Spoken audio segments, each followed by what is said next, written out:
अब हमारे साथ जुड़ रहे हैं शो में सचिन जी। सचिन जी, स्वागत है आपका कार्यक्रम में। सुप्रभात। सबसे पहले बताइए कि आपकी ट्रेड क्या होगी।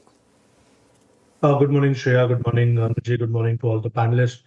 श्रेया, यहाँ पर गुरुवार के सेशन में क्लोजिंग शो में हमने ट्रेंड का जिक्र किया था। वहां पर जिस तरीके से एक बदलाव नजर आ रहा है, मुझे लग रहा है एक शानदार रैली बन सकती है। एक एनगल्फिंग बुलिश फॉर्मेशन है इसके वीकली चार्ट पे।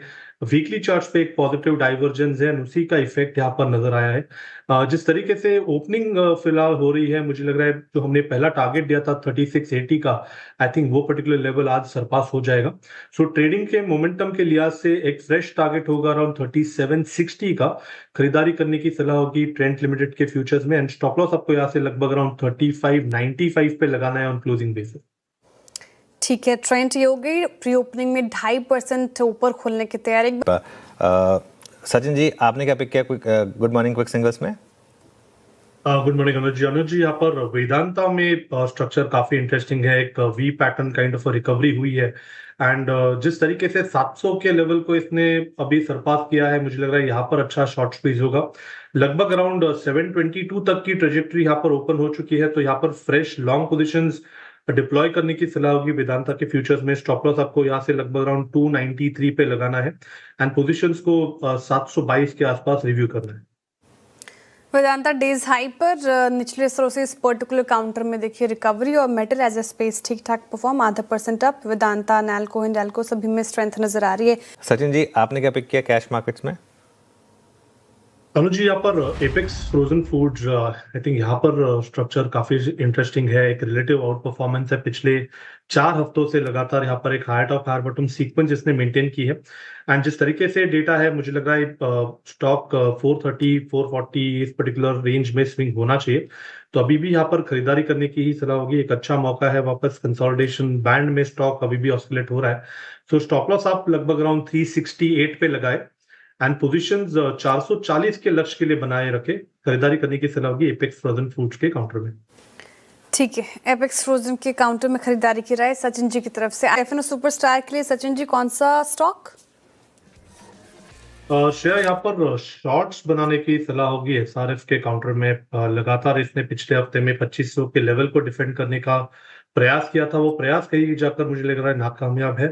एंड जिस तरीके से इसके आरएसआई में एक नेगेटिव क्रॉसओवर हुआ है, प्लस 2400 का भी लेवल इसने तोड़ दिया है, तो मुझे लग रहा है यहाँ पर जो सेलिंग प्रेशर है वो थोड़ा सा एम्पलीफाई होगा। एक ओपन हाई इसने ऑलरेडी डिस्प्ले कर दिया है, तो स्टॉप लॉस आपको 2432 पे लगाना है on closing basis. Fresh short positions add करने की सलाह होगी 2250 के लक्ष्य के लिए एसआरएफ के फ्यूचर्स में। Okay, meanwhile Sachin ji, Reliance, I think Thursday को भी आपने इस पे शॉर्ट कॉल लिया था। अब क्या भी बन रहा है रिलायंस पर? अनुज जी, थर्सडे में भी जिस तरीके से सेटअप था, पुल बैक थोड़ा सा अनड्यूरेबल लग रहा था, इसी वजह से लगभग अराउंड 1350 के आसपास हमने इसे शॉर्ट के रिकमेंडेशन में रखा था। इसके प्रोबेबल टारगेट्स हमने 1315 से लेके 1300 के लगाए थे। और मुझे लग रहा है अभी भी जिस तरीके से ओवरऑल स्ट्रक्चर डेवलपमेंट है, प्लस इसका एडी एक जिस कन्विक्शन से 25 लेवल के ऊपर ट्रेंड हो रहा है, मुझे लग रहा है ये वीकनेस थोड़ी सी और सस्टेन होगी। ऑन द लोअर साइड हो सकता है कि ये जो डिप है 1280 तक भी एक्सटेंड हो जाए, तो यहाँ पर फ्रेश शॉर्ट्स अभी भी डिप्लॉय करने की ही सलाह होगी। थोड़ा सा अगर पुल बैक मिल जाता है तो आई थिंक 1325 एक आइडियल लेवल होगा जहां पर फ्रेश शॉर्ट्स भी डिप्लॉय किए जा सकते हैं। एंड एक फ्रेश ट्रेलिंग स्टॉप लॉस होगा अराउंड 1340 के आसपास, जो आपको प्लेस करना है 1280 के लक्ष्य के लिए।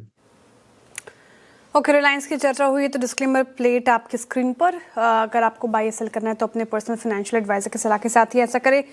सचिन के पास शायद एक और ट्रेड आई इस बीच। सचिन, क्या ट्रेड पिक किया आपने? अनुज जी, रिलायंस के साथ हमने और एक ट्रेड सेटअप डिस्कस किया था थर्सडे मॉर्निंग में। ऑन द सेल साइड वो था भारती एयरटेल का।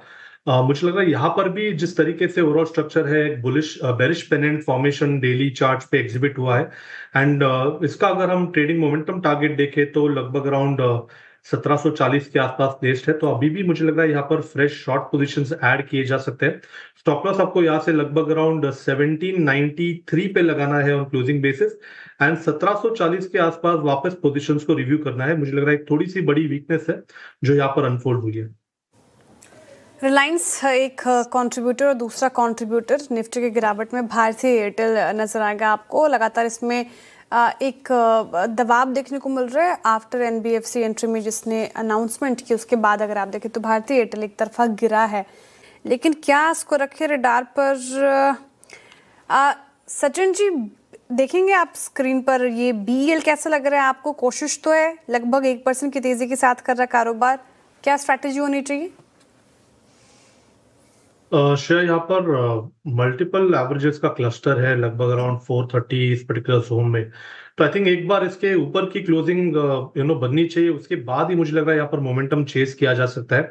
पिछली बार भी हमने देखा था कि इसका जो आरएसआई है वो लगभग अराउंड 48-49 लेवल के आसपास आके वापस स्विंग हो गया था ऑन द नेगेटिव साइड। सो यहाँ पर एक इंपॉर्टेंट क्लस्टर रेजिस्टेंस है, इसे पार होने दीजिए, उसके बाद मुझे लग रहा है यहाँ पर मोमेंटम चेस किया जा सकता है।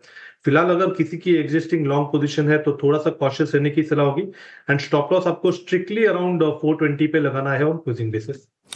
चलिए एक काम करते हैं, शो को यहीं समेट रहे हैं। अब हमारे साथ अगले शो में राजेश जी और मानस जी कंटिन्यू करेंगे। काबा सर, सनी जी, सचिन जी, चंदन जी, आशीष जी, आप सबका बहुत बहुत शुक्रिया। और शेयर में लौट रहे हैं 10 कदम ट्रेड्स में।